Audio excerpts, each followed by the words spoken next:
to talk about some of the journaling rituals that I regularly practice, and maybe this is either relaxing and or interesting for you, so I hope you enjoy it. So, first of all, I hope you see this. There's a pretty big stack of books that I have here. And there's this one, and there's this one, and there's even more underneath. But I think I'm gonna go through them in order. I'm gonna start with this one. So, this is a pretty flexible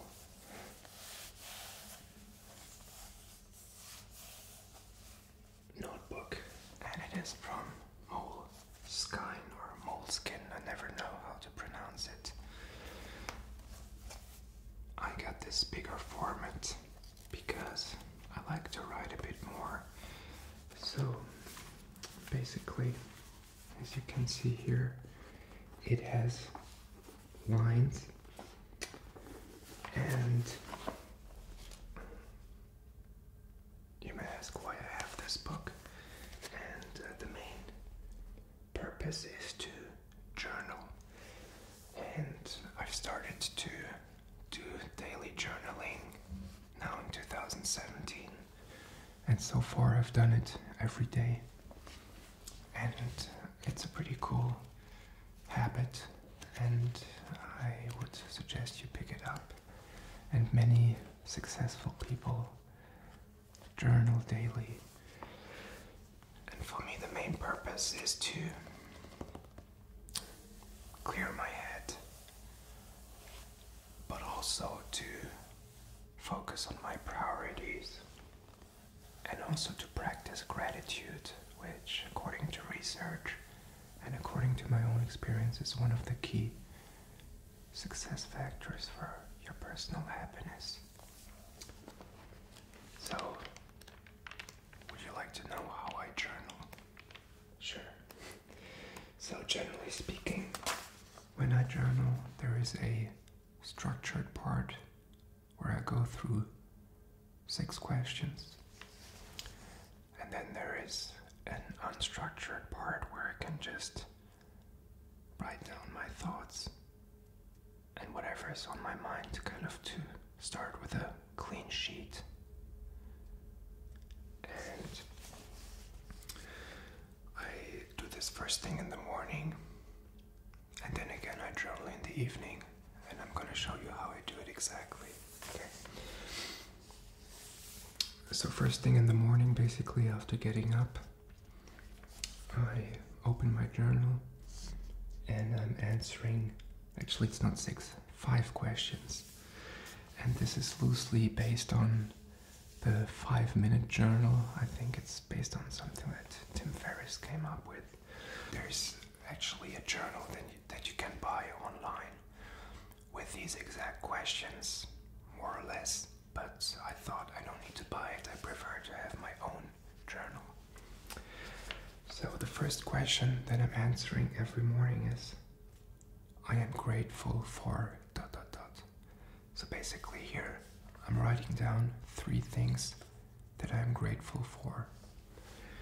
And as I do this first thing in the morning, this can't be something I achieved, or I mean it could be, but generally speaking it will be something that is just there, that I don't have to do anything for, and that I can just be grateful for in the moment. And ideally also I write down an emotion, how this makes me feel, and the purpose is to practice gratitude on a daily basis without thinking that I have to be anything, or without thinking that I have to achieve anything in order to feel grateful and in order to be happy. Because if you feel grateful, you can't be unhappy. You're always in abundance and never in scarcity. So the first question, as I said, I'm grateful for, and then I might write something like my bed because it's comfortable and I can relax there. Maybe I'm grateful for having a healthy body, more or less healthy body. It could be I'm grateful for having slept well, something like this. Okay, so the second question is, what would make today great?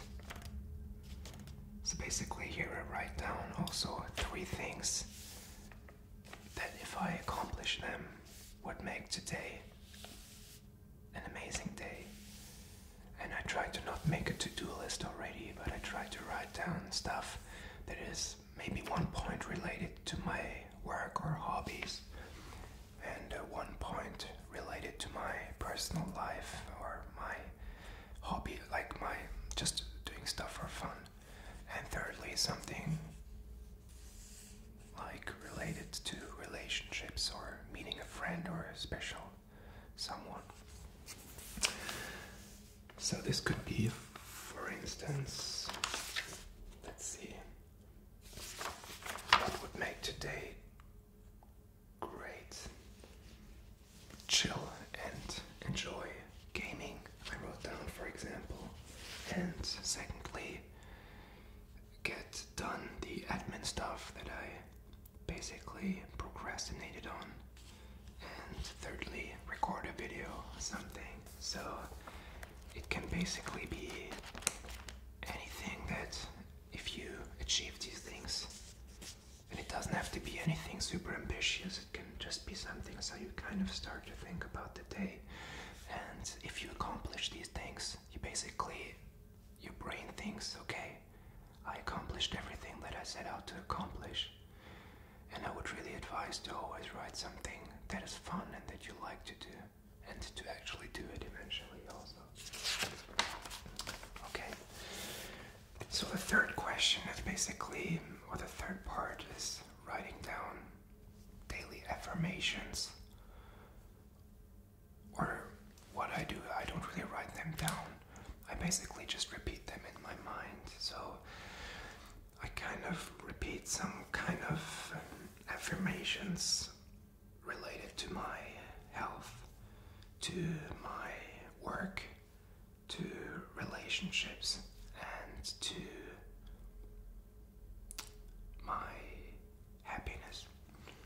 And this should always be stated in a way that as if you already accomplished the thing. So basically, don't say, I want to make a lot of money. It's not a good goal also.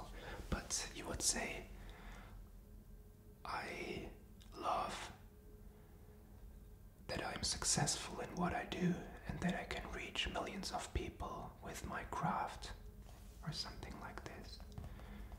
So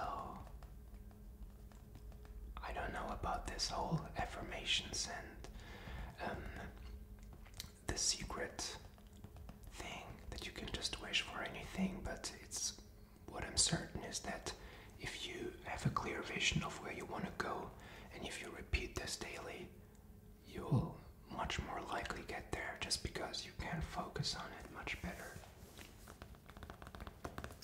So yeah, so these are the 3 things that I will do in the morning regarding the structured questions. And then in the evening, what I will do is I will answer 2 more questions. And the 4th one is, these are the amazing things that happened today. And there I will also list 3 things that were amazing, like I was able to work out, I was able to have a call with my parents, and I managed to finish this task.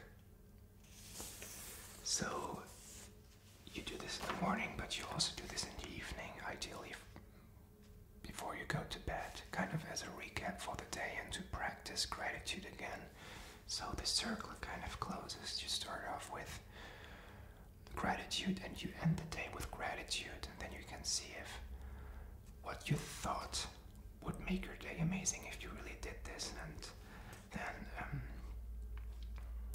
how this made you feel. And it's just generally a good thing to very last question, it is, I ask myself, how could I have made today even better? So basically this is like the room for improvement, but frankly I don't always write this down because nowadays I kind of feel like I always do my best and I don't even always have to think about improving myself. I mean, I kind of do this automatically. I constantly think about what wasn't that good and I don't have to force myself to do this, so, but you can add this question. So these are basically the 5 questions that I think if I do this every day, I will have a better focus and I will have a more gratitude and I will eventually be happier. I'm pretty certain about it. And you can try it as well.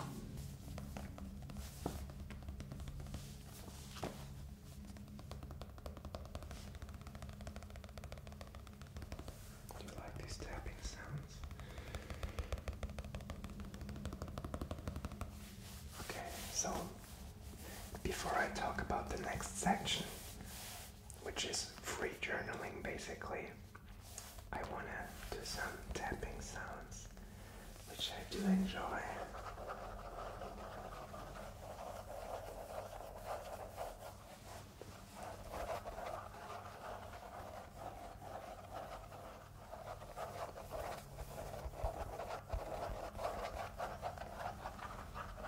And some scratching sounds.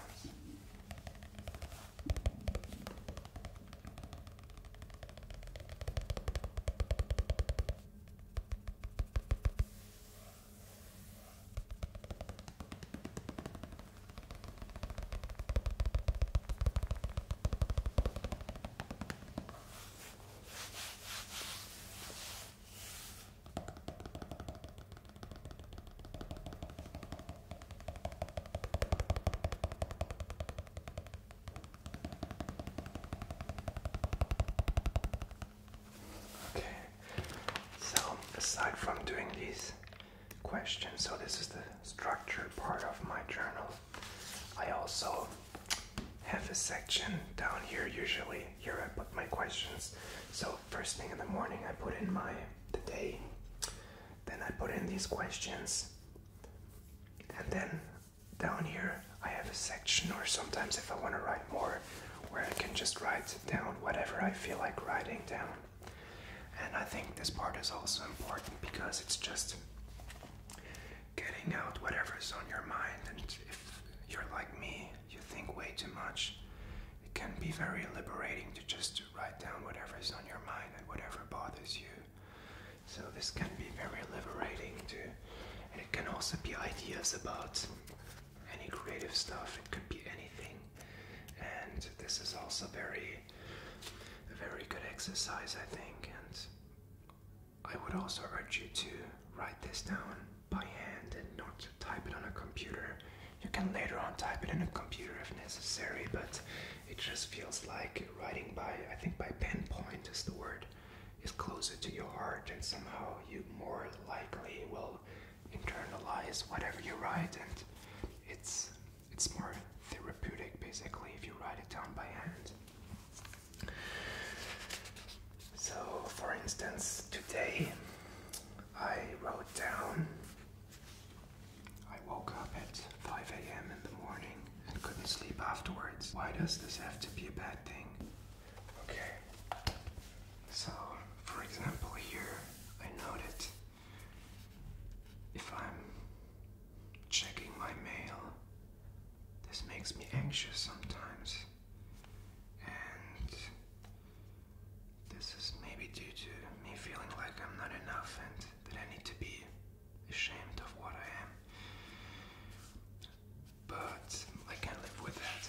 So oftentimes I will just write down things that I learn or that I am anxious about. Just be very honest. Nobody has to read this.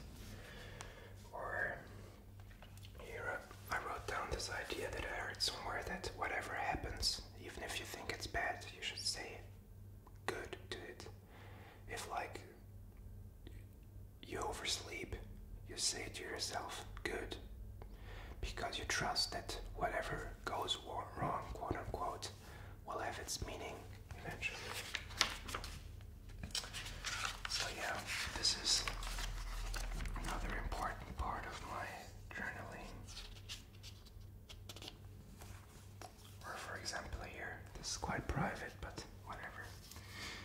When hiking, I had some liberating thoughts. I cannot trust my brain to solve my anxiety and make me happy. After all, my head causes all of these problems. No matter what and how much I think, my head will always find problems. If I don't have work as a main problem, my brain will start thinking about other problems, like politics or money or whatever, because it is used to, and eventually my brain will end up with me as the problem, asking, why am I like this, or why do I look the way I look? And I should accept that, and the fact that there will never be a perfect state. There will always be problems and stuff going wrong. And I want to try to think less, 80% less maybe. So yeah, this is my first journaling ritual or habit that I can really recommend, and you should try it out. It's, I think, scientifically proven if you focus on your gratitude, you're gonna be happier, and so far I've really liked it. Sometimes you forget it or you have to force yourself to do it, but as long as you don't try to aim for doing something perfect, I think this is quite a good exercise, and I've been enjoying doing it. Okay, so now to maybe the second thing that I do daily. So this is a pretty cool book that I think my mother gave me, and it is handmade in Germany, in Leipzig. There are these small kind of hipsterish stores that make these books by hand, basically. It's a bit of a forgotten craft because I think most books nowadays are probably made in Indonesia or China or something, but this one is pretty nicely made. It has blank pages, and what I use this for is basically for my to-do lists. So here in the bottom I would write down the day, and here below I make a list of all the things that I would like to do. And I think this is a very valuable exercise, even though it's a bit cliche, I guess, making to-do lists. And there's also people like me also who are just so addicted to making to-do lists for everything. But I think it does make sense. But I think it makes only sense if you use the to-do list wisely, and that means to prioritize your tasks. So you should start with the most important task. You should start with the one thing that makes all the other tasks easier. And you should basically use the 80-20 principle, which says that 80% of the end result is being caused by 20% of the work. And your task is to identify this 20% of the most important work and do it ideally first thing in the morning, although I'm not always so diligent about it either. And don't write too many things on your to-do list. Some people say it should only be 3 items or so, but make sure to really write down what you want to do. And if you're very diligent, you also write down, if you have a very packed calendar, you should also write down the times when you do what, like from 9:30 a.m. to 10:30 I'm gonna do this, and so on. And also ideally you will plan blocks of time, like 50-minute blocks of time, and then 10 minutes in a row. That's not efficient. And so basically, when accomplishing the tasks, I always go and strike them through. It's a bit stupid, but it's a bit of a satisfying feeling. And at the end of the day, you can see if you accomplished what you wanted to do. But yeah, I wouldn't write like crazy tasks on there that you will never be able to accomplish, because it's only going to frustrate you. And I try to always a bit underestimate my goals so I can really reach them easily, to not demotivate myself right away. And yeah, I think for everybody, a to-do list for the day or a planner is good. So what I wanted to say, if you have a very packed calendar, you should also plan the time that you spend for yourself or with your family or with your kids or with your significant other or whatever. So don't only plan the work, but also plan workouts and also plan the spare time. And maybe also use a cool book like mine, because it's just more fun to write in those than writing in some ugly ass notebook. And also, it's not even that big, so I can't write that much on one page. I only use one page for one day, so this is something that I can really recommend. So this is, so to say, my second writing down habit that I very consistently do.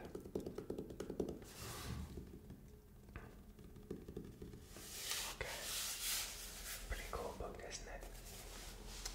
So yeah, aside from this, maybe before showing you my other books, this is the journal that I previously had in my corporate job. It is from Leuchtturm.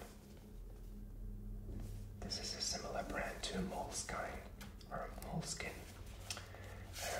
They also make pretty nice books. This one, I like this one because it has lines in it and it has the date up here, so you can directly put the date in. So basically, I would, it's a bit messy, but this is the way it would look like. So this would be one work day. This would be Monday, 2016.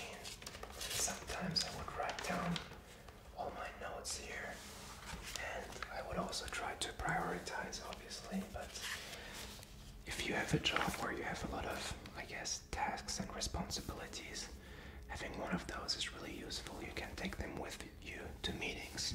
You can write down whatever you need. You can also use some color coding, like, as you can see, I also marked the most important tasks here. And you can basically make some kind of coding for actions or questions, or use exclamation points for really important stuff. So whatever fits best your preferences. This is also the planner I used to use for my job, and it really helped me to get much more organized, because I think I do tend to forget a lot, personally. The funny thing is, it actually starts here, the book, but at the end of it, actually, I started writing some other stuff. So when I was demotivated at work, instead of going to my day, I went to the end of the book and I started writing down my thoughts about how annoying the corporate life is and how depressed it makes you, and why our society isn't free. So luckily, I think none of my coworkers saw that, but that's something that I regularly did, because these thoughts were creeping in my mind and I had to put them on paper, because I couldn't just write it on my PC, obviously. So yeah. journaling I got a bigger one than this because I thought I like to have a bit more space, but otherwise these are pretty much, I think, some of the best for work. And aside from this, I have a lot of different notebooks that I use for, it could be drafts or ideas or journaling or whatever is on my mind. And I just, somehow I seem to like books. And also, frankly, for some reason, I always get these as gifts for Christmas. Everybody gives me these books, so, but I like to use them as well. So this one also has lines in it, and I really haven't started using it, but this could be used as a planner as well, or for journaling, or for writing down business ideas or video ideas, or any kind of thoughts that are in my mind. I think these books are really pretty cool. Or for tapping, obviously.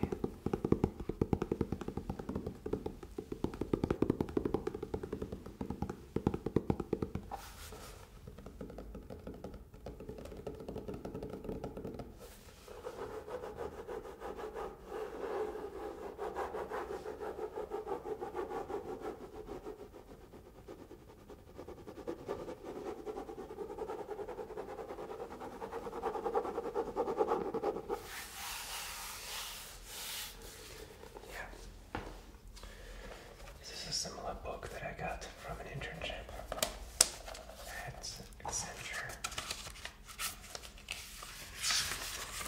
I also wrote down some ideas. I didn't use this as a planner, but yeah. Just to show you, I have a lot of those. Then I have this. It's a drawing notepad. I don't know if you like to draw, but I'm not a super good painter, but I like to make some kind of drawings sometimes, just for the sake of it. I don't know. I would like to get a bit into painting because as a kid I liked to paint, but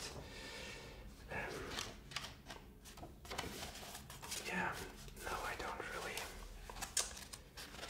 I haven't done it anymore for a long time, so obviously this is a bit small. You generally need a bit bigger paintings if you want to paint something real, but for making like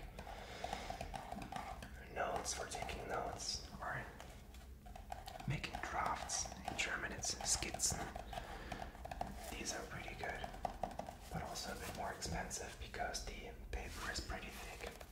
I think Canson is a pretty famous brand for any kind of painter will probably recognize this as well.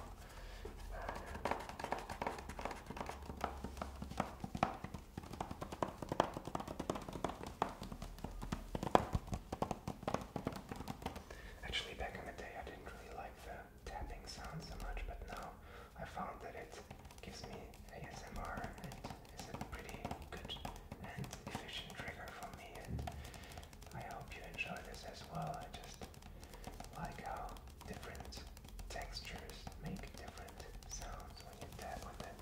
Like this one, the right side makes a different sound than the left side.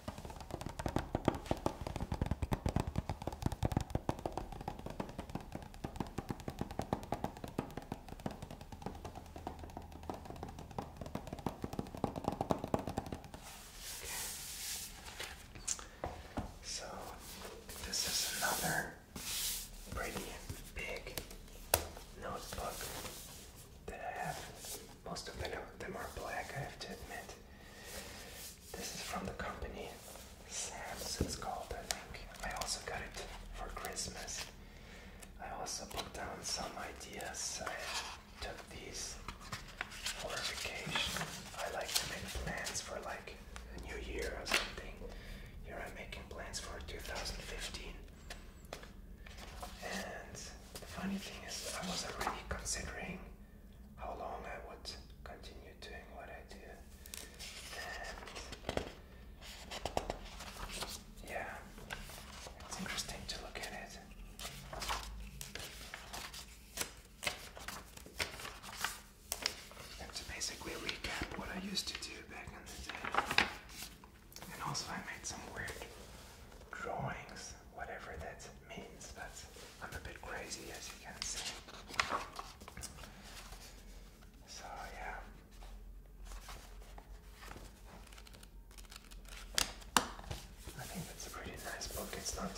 all, and it's also it has lines in it, and it has enough space to really write down some content in it. You know what I also do if I find something where I didn't really do it that diligently, but if I write down something that I find memorable, I will put a frame around it, and then after a year I will look through my notebooks, and everything with a frame around it, I will copy it into my PC in a Word file or something, so I don't lose all the content. So I think this is a good means to really not let good information and good ideas and good insights go to waste, and instead capturing them on your PC. I think that's generally a good idea. Although honestly, you can't conceptualize everything and you just can't plan everything, even though I would like to achieve this. This is something that I had to realize as well eventually.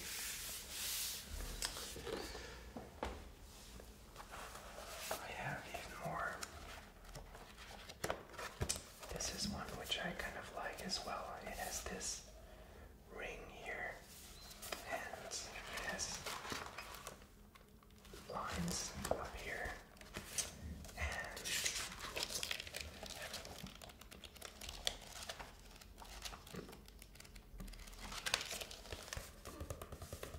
it actually, I wrote down something here, but I'm not gonna read it out loud for you, because this was supposed to be an exercise, and this is another exercise that I can recommend you try as well. I think I heard about it in some podcast or something, but this is basically an exercise for structuring your life and seeing where you want to lead your life into. So the exercise is called 10-Year Plan for a Remarkable Life. So basically, now it's 2017, you would say it is January or it is February 2027, and then you write down in as much detail and as vivid as you can what your day looks like. So basically, where you wake up, where you live, if you're alone or if you have a family, what your house or what your apartment looks like, what your daily routines look like, if you go to work or whatever you do, and just write down from start to finish what your day will look like in 10 years. And it should be, you can definitely dream. It doesn't have to be boring. It can be like, I want to be a rock star living in Hollywood, in a mansion and driving a Ferrari. Although that may be a bit weird, but if that's your dream, just write it down as precisely as you can. And I think this is definitely helpful. And what the person suggested is that you read it every year, and then apparently what you write down will become true. So I wrote down a few pages of content here. I will have to read this through. No idea what I wrote there, but I think there are some exercises in writing which can definitely help you structure your life. Aside from this very exercise, there's another one that I can recommend if you don't really know what to do with your life. And the exercise is you basically imagine that it's your funeral. I think it's maybe a bit morbid, but you imagine it's your funeral, and then you imagine some good friend or some person that knew you well giving a speech about your life, maybe your kid or maybe some friend or some relatives or the priest, and then you write down whatever you want people to remember about you and whatever you have achieved in your life. And I think this can put a bit of perspective into your life, like what is meaningful really to me, and what were the meaningful contributions. And I guess the downside of this exercise is a bit that it makes you see your life through the lens of others. You might maybe overemphasize being a people pleaser or something like this and not doing what you really want. But I think it can be a good exercise to really find out what you want to be remembered as, and also to realize my life is gonna end, and your life is gonna end too, and my life is gonna end too. And I think generally speaking, making yourself aware of your death is a very valuable exercise. And I think also the Roman philosophers like Seneca and the Stoics did that very regularly, or Marcus Aurelius. The fact that we will disappear into dust, I think that's maybe sad for some people, but it can be very liberating.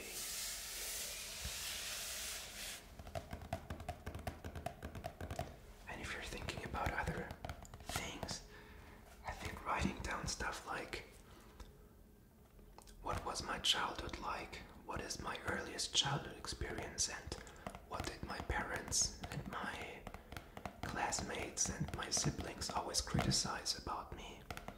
And sometimes doing these exercises can reveal things that we still suppress about our personality. For instance, my parents always didn't like me to hide in my room. They told me I was like antisocial and I should come down and talk to them more often, but I'm just an introvert, so it felt more natural to me to be in my room, especially after school, which was very tiring for me. As an introvert, I wanted to just have my calm, but I wasn't really allowed to oftentimes, and they wanted to, I don't know, take a walk outside together. So in a way, I still maybe feel bad nowadays to take time for myself and to relax and to do something just for myself. And I don't want to play the victim now. I'm just saying there might be a lot of things about that are haunting you today that back in the day you were encouraged to stop doing. Or, for example, did your father always say, or your mother, you should be like this, be a good boy or be a good girl? What did your parents want you to be? Did they want you to be quiet? Did they want you to be successful? Maybe these are things that are still basically haunting you. You can't accept certain parts of yourself because our parents weren't perfect and we aren't perfect either, so oftentimes they were pretty bad. But yeah. So this is another notebook which is completely blank. I have a few of those. I made some financial calculations here. I'm not sure which ones. Maybe some stock prices or whatever. But yeah, it's a pretty nice format. I think it's nice for taking some notes. But somehow I'm too dumb to write in a straight line if I don't have a lined book. So for taking long notes, it's gonna look very messy. Yeah.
thoughts, and it seems to really have an effect, I think.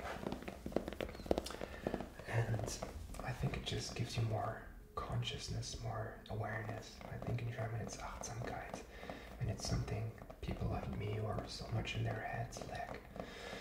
So there's many other things that I want to change, that I noticed by journaling, like being caught in negative thought loops, or reading negative news, or just getting riled up and angry about things that I shouldn't get angry about, and learning to accept myself for who I am. And I think maybe most importantly, seeing that your life is already pretty good and perfect, and if it isn't, you can take the steps to change things. And I think getting to know yourself is an ongoing process, and you can never know everything, and that's fine. It's just that taking time for yourself and for your thoughts is an important practice, I think, and you should plan enough time for that.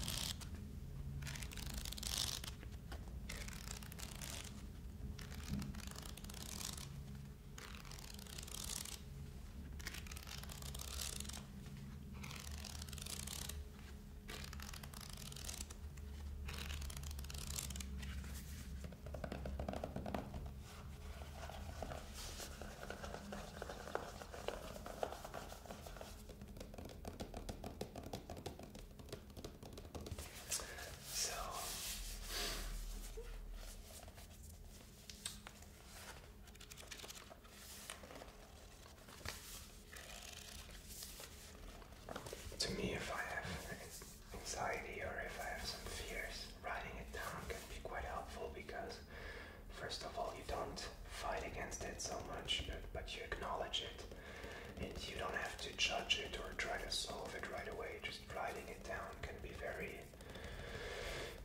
therapeutic and helpful for me personally, and it's just, we all have our inner demons, and I think having awareness of them is quite helpful. And also being grateful. If you're grateful, you're generally